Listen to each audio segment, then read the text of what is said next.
मोदी सरकार ने सरकारी कर्मचारियों को बड़ा तोहफा दिया है। मोदी कैबिनेट ने शनिवार को यूनिफाइड पेंशन स्कीम को मंजूरी दे दी। इससे पहले नई पेंशन स्कीम यानी एनपीएस में बदलाव की मांग पर डॉक्टर सोमनाथन कमेटी ने अपनी रिपोर्ट दी थी। सरकार ने कर्मचारियों की मांगों को ध्यान में रखते हुए एनपीएस में बदलाव का फैसला लिया। इसके लिए डॉक्टर सोमनाथ कमेटी बनाई गई। कमेटी ने अपनी रिपोर्ट में एनपीएस में बदलाव के सुझाव दिए थे। इन्हीं सुझावों के आधार पर सरकार ने यूनिफाइड पेंशन स्कीम को मंजूरी दी है।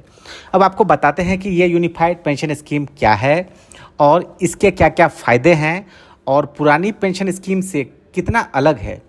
दरअसल यूनिफाइड पेंशन स्कीम को मंजूरी मिलने से सरकारी कर्मचारियों को काफ़ी फ़ायदा होगा।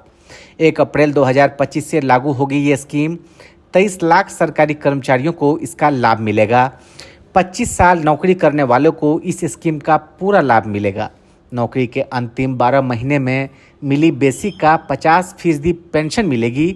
10 साल की नौकरी करने वालों को 10,000 का लाभ मिलेगा। फैमिली पेंशन 60% दी जाएगी। मतलब सरकारी कर्मचारी की मौत होती है तो उनके आश्रितों को अंतिम पेंशन का 60% मिलेगा। एनपीएस और यूपीएस दोनों में एक चुनने का विकल्प होगा। जो पहले से एनपीएस चुन चुके हैं उन्हें भी इसका लाभ मिलेगा। राज्य सरकार भी इस मॉडल को लागू कर सकेगी। कर्मचारियों को अलग से अंशदान नहीं करना होगा। इसका 18% हिस्सा केंद्र सरकार वहन करेगी। कर्मचारी का योगदान एनपीएस की तरह ही 10% रहेगा। सरकारी कर्मचारियों को महंगाई इंडेक्सेशन का भी लाभ मिलेगा। अब बताते हैं कि यूनिफाइड पेंशन स्कीम आखिर है क्या।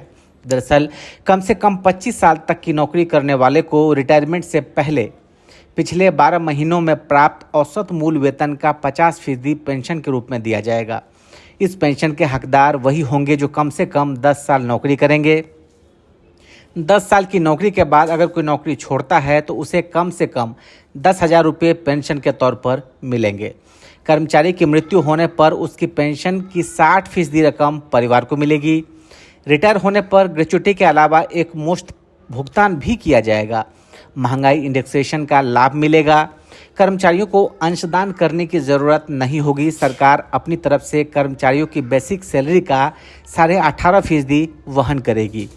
हर 6 महीने की सेवा के बदले मासिक वेतन मतलब वेतन प्लस डीए का 10वां हिस्सा जुड़कर रिटायरमेंट पर मिलेगा। तो ये एक तरीके से सरकारी कर्मचारियों के लिए बहुत बड़ा फ़ायदा है, क्योंकि लगातार ओल्ड पेंशन की डिमांड हो रही थी। और आपको बताते हैं कि ये पुरानी पेंशन स्कीम से आखिर कितना अलग है। दरअसल एक तरह से ये पुरानी पेंशन स्कीम की तरह ही होगी, लेकिन अंतर सिर्फ इतना होगा कि ओपीएस में जहां कर्मचारियों को योगदान नहीं देना होता था, यूपीएस में एनपीएस की तर्ज पर 10% योगदान देना होगा। यूपीएस के लिए कर्मचारियों को कोई अतिरिक्त योगदान देने की ज़रूरत नहीं होगी, जबकि केंद्र सरकार की तरफ से पेंशन फंड में योगदान मौजूदा 14% से बढ़ाकर 18.5% किया गया है, जो साल दर साल महंगाई आदि के कारण बढ़ता रहेगा। ओपीएस के रूप में अब सुनिश्चित पेंशन के लिए यूपीएस होगी।